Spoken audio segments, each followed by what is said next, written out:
High guys, welcome to my channel. அயர்லாண்டுக்கு வர நீங்க தயாரா? என்னோட பெர்ஸ்பெக்டிவ் நான் சொல்றேன். நான் வந்து ஒரு சென்னை பையன். ஸோ அங்க இருக்கும் இங்கேக்கும் என்னென்ன டிஃபரன்ஸ் இருக்கு? ஸோ இவ்வளோ நாள் அயர்லாண்டில் இருந்திருக்கேன். ஸோ என்னோட பெர்ஸ்பெக்டிவ் என்ன அயர்லாந்து பத்தி அப்படின்றது ஒரு 5 மேஜர் பாயிண்ட்ஸ், ஒரு 5 டாபிக்ஸ் மாதிரி வச்சுட்டு அதுக்குள்ள வந்து நான் எக்ஸ்பிளைன் பண்றேன் ஒரு விஷயத்தையும். ஸோ இதை பார்த்து முடிச்சோடனே உங்களுக்கு ஒரு பெர்ஸ்பெக்டிவ் பிறக்கும். ஸோ இந்த வீடியோ ஷேர் பண்ணலாம் என்னோட பெர்ஸ்பெக்டிவ் தான். இண்டிவிஜுவல் பெர்ஸ்பெக்டிவ் மாறும்.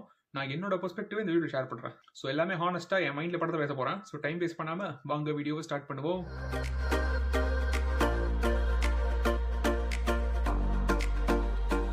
ஃபர்ஸ்ட் திங் நான் வந்து நோட்டீஸ் பண்ணது என்ன அப்படின்னா, இந்த காம் அட்மாஸ்பியர் தான். ஒட்டுமொத்த சுத்தமா நீங்க சுத்தி பார்த்தா கூட ஒரு எப்படி சொல்றது, ஒரு அமைதி பயங்கரம், அப்படியே சைலண்டா இருக்கும்.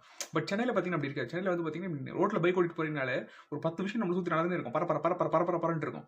அந்த சன்ஷைன் எதனா ஒரு ஹாப்பினிங்காவே இருக்கும் சென்னையில. டக்கு டக்கு டக்கு டக்கு நடக்கிற மாதிரி இருக்கும். பட் இங்க வந்து பாத்தீங்கன்னா ரொம்ப ஒரு சைலன்ஸ் இருக்கும். இப்ப பாருங்க, நான் சைலண்டா இருக்கேன், ஏன்னா சவுண்ட் வருதுன்றது பாருங்க.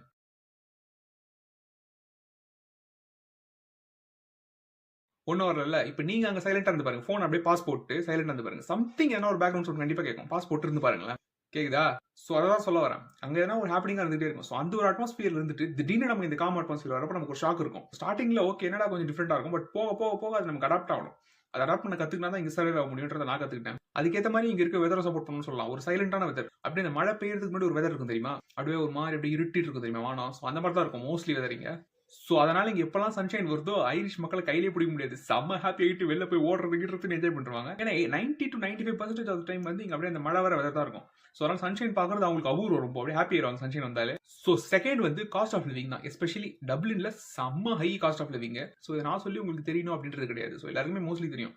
டப்ளின்ல காஸ்ட் ஆஃப் லிவிங்லாம் ஸ்கை ராக்கெட்ல போயிட்டு இருக்கு. சும்மா பிச்சின் போதுன்னு சொல்லலாம்.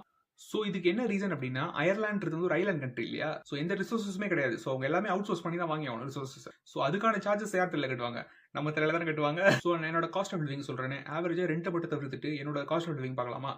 எவ்வளோ பார்த்தீங்கன்னா, ஃபர்ஸ்ட் வந்து சிம் கார்டு எடுத்துக்கலாம். 20 euro டாப் அப் பண்ணுவேன் லைக்கால. 20 euro போட்டுக்கோங்க. அடுத்து வந்து இந்த லீப் கார்டு மாசத்துக்கு ஒரு முறை. அந்த பஸ் பாஸ்க்கு நான் எவ்வளோ டாப் அப் பண்ணுவேன் அப்படின்னா 40 euro. ஸோ மாசத்துக்கு பஸ் பாஸ்க்கு ஒரு 40 euro. எவ்வளோ ஆச்சு? 60 euro ஆச்சா? மேக்ஸ்ல கொஞ்சம் வீக், கொஞ்சம் ஸ்லோவா தான் பேசுவேன். ஸோ இதுக்கப்புறம் க்ரோசரி போயிடலாம். க்ரோசரி வந்து மேக்ஸிமம் ஒரு மாசத்துக்கு எனக்கு எவ்வளோ ஆகும்? 120 euro ஆகும். ஸோ 120 பிளஸ் ஒரு 60 எவ்வளோ? 180. ஸோ ஒரு 180 euros ஆகும் எனக்கு. ஸோ இதை தவிர்த்து நீங்க முடி வெட்ட போறீங்க, வெளியில போய் சாப்பிடுறீங்க, ஸோ அந்த மாதிரி செலவெல்லாம் போட்டீங்கன்னா கிட்டத்தட்ட எனக்கு ஒரு 200 euro வந்துடும் மேக்ஸிமம். ஸோ நான் சரக்கு அடிக்க மாட்டேன், தம் அடிக்க மாட்டேன். ஸோ இந்த ரெண்டு விஷயம் இல்ல. ஸோ அதனால எனக்கு ஒரு 200 euro போதும் ஒரு மாசத்துக்கு. ஸோ மேக்ஸிமம் நான் எந்த விஷயத்துல ஸ்பெண்ட் பண்ணுவேன் அப்படின்னா ட்ரெஸ் தான். ஸோ நமக்கு ட்ரெஸ் ரொம்ப பிடிக்கும். ட்ரெஸ், கண்ணாடி, வாட்ச், ஷூஸ், ஸோ இந்த மாதிரி ஃபேஷன்ல கொஞ்சம் இன்ட்ரெஸ்ட். ஸோ உங்களுக்கு கில்ட்டி பிளஷர் ஆஃப் ஸ்பெண்டிங் எதுன்றது நீங்க தான் கண்டுபிடிக்கணும். ஸோ அதுக்கேற்ற மாதிரி உங்க காஸ்ட் ஆஃப் லிவிங் போட்டுக்கும். எனக்கு வந்து ரெண்டை தவிர்த்து ஒரு 200 euro தேவைப்படுது காஸ்ட் ஆஃப் லிவிங். ஸோ இதை வச்சு நீங்க உங்களுக்கு கால்குலேட் பண்ணிக்கலாம் உங்களுக்கு எவ்வளவு தேவைப்படும் அப்படின்றது. ஸோ தேர்ட் விஷயம் ஆப்வியஸ்லி எஜுகேஷன் தான். ஸோ நம்ம எஜுகேஷன் கன்சிடர் பண்ணுவோம். மோஸ்ட்லி எஜுகேஷன் படிக்கிறதுக்காக தான் வராங்க. ஒர்க்குக்காக வரவங்க கம்பேரிட்டிவ்லி கம்மின்னு சொல்லலாம். அதுக்கான காரணம் என்ன அப்படின்னா, ஃபர்ஸ்ட் வந்து இங்கிலீஷ் ஸ்பீக்கிங் கண்ட்ரி. அப்புறம் வந்து நல்ல நல்ல யூனிவர்சிட்டிஸ் இருக்கு. ட்ரினிட்டி காலேஜ் டப்ளின், அப்புறம் யூனிவர்சிட்டி காலேஜ் டப்ளின், அப்புறம் யூனிவர்சிட்டி காலேஜ் கார்க். அது மட்டும் இல்லாம அயர்லாண்ட்ல வந்து 1 year தான் மாஸ்டர்ஸ் டிகிரி. ஸோ மற்ற ஊர்லாம் பார்த்தீங்கன்னா 2 years பண்ற மாதிரி இருக்கும். அதுவும் ஒரு பிளஸ் பாயிண்ட் தான். 1 year படிச்சீங்க அப்படின்னா 2 yearsக்கு Irish third level graduate scheme அப்படின்னு அந்த ஸ்கீம் பேரு. அந்த 2 வருஷத்துல நீங்க ஒர்க் தேடிட்டே இருக்கலாம். ஸோ உங்க ஸ்டடி விசா வந்து ஸ்டாம்ப் 2. அதுக்கப்புறம் நீங்க ஒர்க் தேடுறீங்கல்ல, அந்த விசா பேரு ஸ்டாம்ப் 1G.